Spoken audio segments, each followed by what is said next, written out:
बहन बहन की शादी को 6 साल हो गए। राकेश कभी उसके घर नहीं गया। होली, दीपावली, भैया दूज पर कभी कभी उसके मम्मी पापा जाते हैं।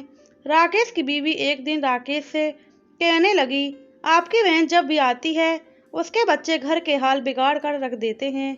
खर्च डबल हो जाता है और तुम्हारी माँ हमसे छुप छुपा कर कभी उसको साबुन की पेटी देती है, कभी कपड़े, कभी सर्फ के डब्बे और कभी कभी तो चावल का थैला भर देती है।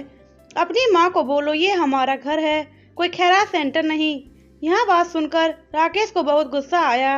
राकेश बोला, मैं मुश्किल से खर्च पूरा कर रहा हूँ और माँ सब कुछ बहन को दे देती है। बहन एक दिन घर आई हुई थी। उसके बेटे ने टीवी का रिमोट तोड़ दिया, जिसके बाद राकेश माँ से गुस्से में बोला, माँ बहन को बोलो कि हाँ भैया दूज पर आया करे बस, और ये जो आप साबुन, सर्फ और चावल का थैला भर कर देती है ना, उसको बंद कर दें सब। माँ चुप रही, लेकिन बहन ने राकेश की बातें सुन ली थी। बहन कुछ न बोली। 4 बजे वह बच्चों को तैयार किया और कहने लगी, भाई मुझे अब बस स्टॉप तक छोड़ आओ। राकेश ने झूठ मूठ कहा, रह लेती कुछ दिन और, लेकिन वह मुस्कुराई नहीं। भाई बच्चों की छुट्टियां खत्म होने वाली हैं। फिर जब दोनों भाइयों में जमीन का बंटवारा हो रहा था तो राकेश ने साफ इनकार किया, मैं अपनी जमीन से बहन का हिस्सा नहीं दूंगा। बहन सामने बैठी थी, वह खामोश थी, कुछ ना बोली। माँ ने कहा, बेटी का भी हक होता है, लेकिन राकेश ने गाली देकर कहा, कुछ भी हो जाए मैं बहन को हिस्सा नहीं दूंगा। राकेश की बीवी भी बहन को बुरा भला कहने लगी। वह बेचारी खामोश रही। राकेश का बड़ा भाई अलग हो गया। कुछ वक्त बाद राकेश के बड़े बेटे को टीबी हो गई। राकेश के पास उसके इलाज करवाने के लिए पैसे नहीं थे। राकेश बहुत परेशान था। 1 लाख रुपया कर्जा भी लिया था। राकेश बहुत परेशान था। कमरे में अकेला बैठा अपने हालात पर रो रहा था। उस वक्त बड़ी बहन घर आ गई। राकेश गुस्से से बोला, अब ये आ गई मनहूस। राकेश ने बीवी को कहा, कुछ तैयार करो बहन के लिए। तो बीवी राकेश के पास आकर बोली, कोई जरूरत नहीं कुछ भी पकाने की इसके लिए। फिर 1 घंटे बाद राकेश की बहन राकेश के पास आ गई। भाई परेशान हूँ।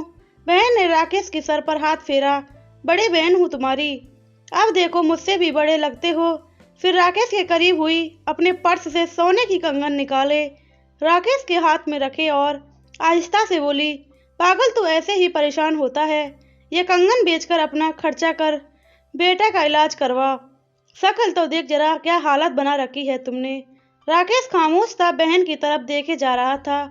वह आहिस्ता से बोली, किसी को न बताना कि कंगन के बारे में, तुमको मेरी कसम है।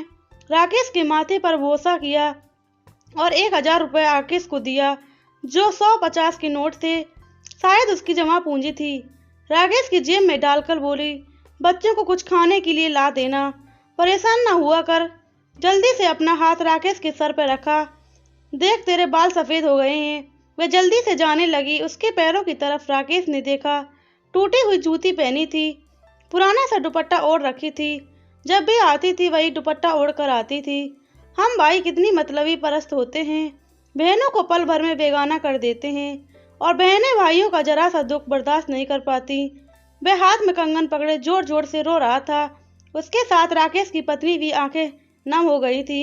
अपने घर में भगवान जाने कितना सुख सह लेती है। कुछ लम्हा बहनों के पास बैठकर हाल पूछ लिया करें, शायद उनके चेहरे पर कुछ लम्हों के लिए एक सुकून आ जाए।